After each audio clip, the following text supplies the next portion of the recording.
The Strange Case of Dr. Jekyll and Mr. Hyde. Chapter 1.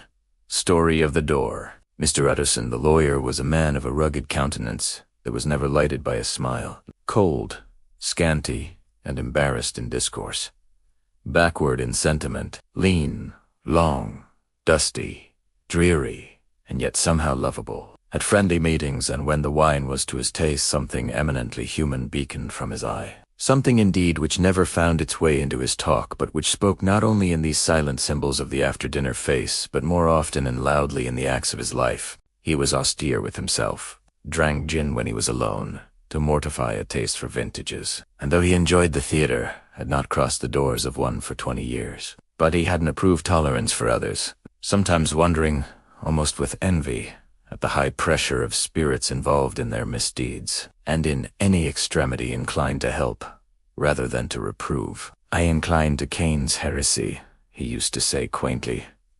"I let my brother go to the devil in his own way." In this character, it was frequently his fortune to be the last reputable acquaintance, and the last good influence in the lives of downgoing men. And to such as these, so long as they came about his chambers, he never marked a shade of change in his demeanor. No doubt the feat was easy to Mr. Root, for he was undemonstrative at the best, and even his friendship seemed to be founded in a similar catholicity of good nature. It is the mark of a modest man to accept his friendly circle ready-made from the hands of opportunity, and that was the lawyer's way. His friends were those of his own blood, or those whom he had known the longest. His affections, like ivy, were the growth of time. They implied no aptness in the object. Hence, no doubt, the bond that united him to Mr. Richard Enfield, his distant kinsman, the well-known man about town. It was a nut to crack for many, what these two could see in each other, or what subject they could find in common. It was reported by those who encountered them in their Sunday walks that they said nothing, looked singularly dull, and would hail with obvious relief the appearance of a friend. For all that, the two men put the greatest store by these excursions, counted them the chief jewel of each week, and not only set aside occasions of pleasure, but even resisted the calls of business, that they might enjoy them uninterrupted. It chanced on one of these rambles that their way led them down a by-street.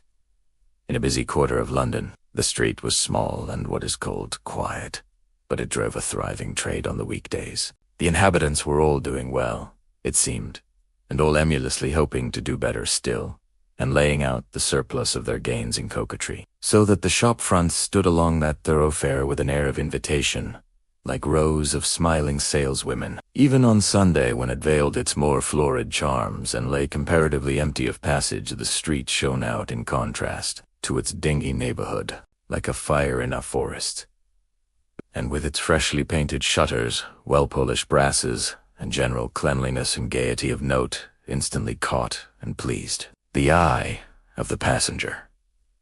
2 doors from one corner, on the left hand going east, the line was broken by the entry of a court, and just at that point a certain sinister block of building thrust forward its gable on the street.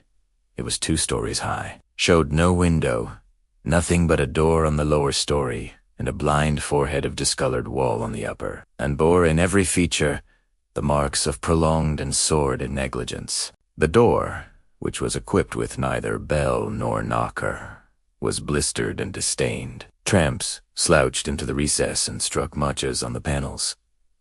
Children kept shop upon the steps. The schoolboy had tried his knife on the moldings, and for close on a generation, no one had appeared to drive away these random visitors, or to repair their ravages.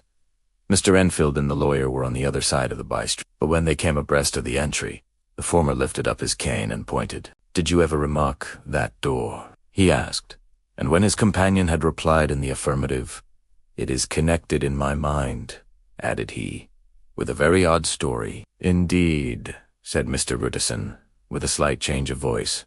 "And what was that?" "Well, it was this way," returned Mr. Enfield. "I was coming home from some place at the end of the world about 3 o'clock of a black winter morning, and my way lay through a part of town where there was literally nothing to be seen but lamps. Street after street, and all the folks asleep, street after street, all lighted up as if for a procession, and all as empty as a church, till at last I got into that state of mind when a man listens and begins to long for the sight of a policeman. All at once I saw 2 figures, One, a little man who was stumping along eastward at a good walk, and the other, a girl of maybe 8 or 10 who was running as hard as she was able down a cross street. Well, sir, the two ran into one another naturally enough at the corner. And then came the horrible part of the thing, for the man trampled calmly over the child's body and left her screaming on the ground. It sounds nothing to hear, but it was hellish to see. It wasn't like a man, it was like some damn juggernaut. I gave a few hello, took to my heels, collared my gentleman, and brought him back to where there was already quite a group about the screaming child. He was perfectly cool and made no resistance, but gave me one look, so ugly that it brought out the sweat on me like running. The people who had turned out were the girl's own family, and pretty soon, the doctor, for whom she had been sent, put in his appearance. Well, the child was not much the worse, more frightened, according to the sawbones. And there you might have supposed would be an end to it. But there was one curious circumstance.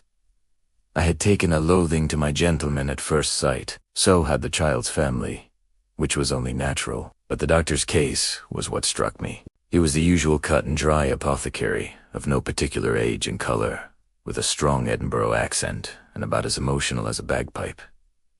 Well, sir, he was like the rest of us. Every time he looked at my prisoner, I saw that Sawbones turned sick and white with the desire to kill him. I knew what was in his mind, just as he knew what was in mine, and killing being out of the question, we did the next best. We told the man we could and would make such a scandal out of this, as she would make his name stink from one end of London to the other. If he had any friends or any credit, we undertook that he should lose them. And all the time, as we were pitching it in red hot, we were keeping the women off him as best we could, for they were as wild as harpies. I never saw a circle of such hateful faces, and there was the man in the middle, with a kind of black, sneering coolness. Frightened too, I could see that. We're carrying it off, sir. Really like Satan. If you choose to make capital out of this accident, said he, I am naturally helpless. No gentleman but wishes to avoid a scene, says he. Name your figure. Well, we screwed him up to £100 for the child's family. He would have clearly liked to stick out, but there was something about the lot of us that meant mischief, and at last he struck. The next thing was to get the money, and where do you think he carried us but to that place with the door? Whipped out a key, went in, and presently came back with the matter of £10 in gold and a cheque for the balance on Coutts S, drawn payable to bearer and signed with a name that I can't mention, though it's one of the points of my story, but it was a name, at least, very well known and often printed. The figure was stiff, but the signature was good for more than that. If it was only genuine, I took the liberty of pointing out to my gentleman that the whole business looked apocryphal, and that a man does not in real life walk into a cellar door at 4 in the morning and come out with another man's cheque for close upon £100. But he was quite easy and sneering. Set your mind at rest, says he. I will stay with you till the banks open and cash the cheque myself.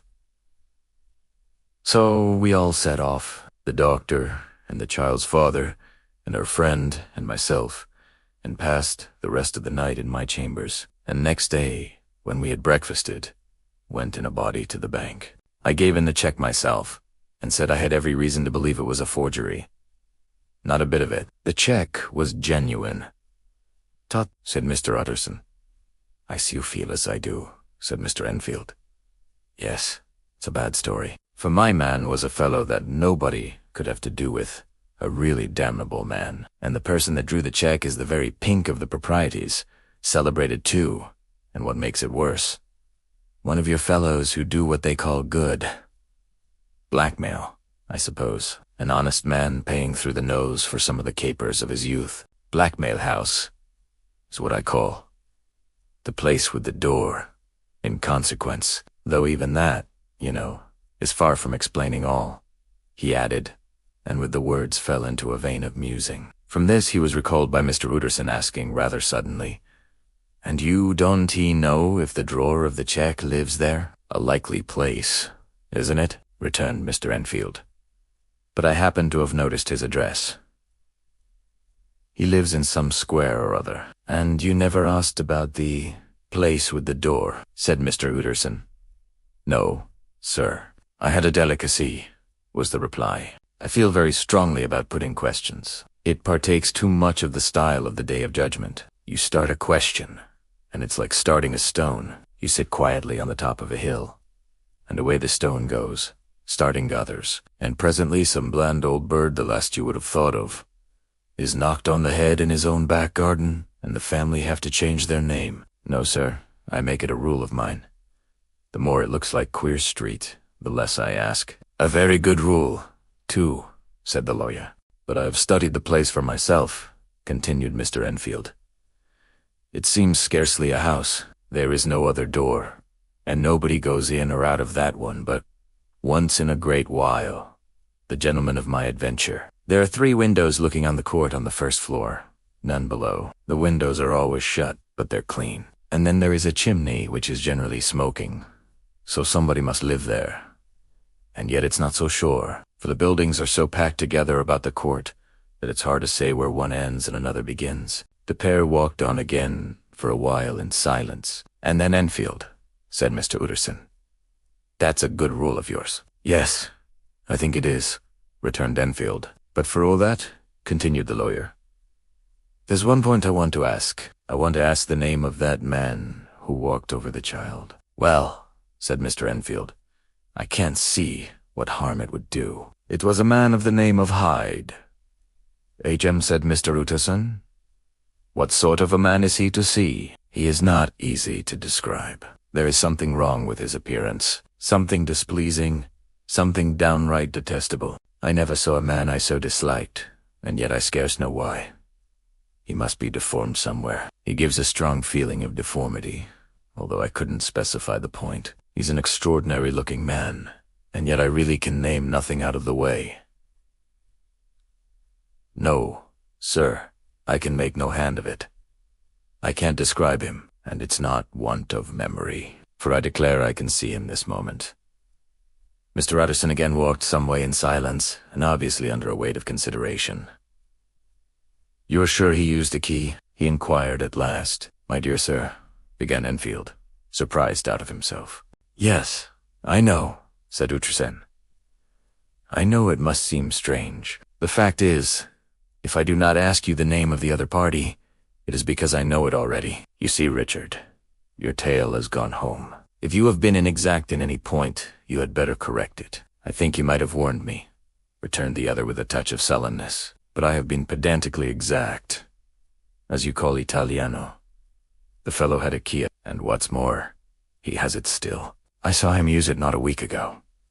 Mr. Utterson sighed deeply, but said never a word, and the young man presently resumed. "Here is another lesson to say nothing," said he. "I am ashamed of my long tongue. Let us make a bargain never to refer to this again." "With all my heart," said the lawyer. "I shake hands on that, Richard."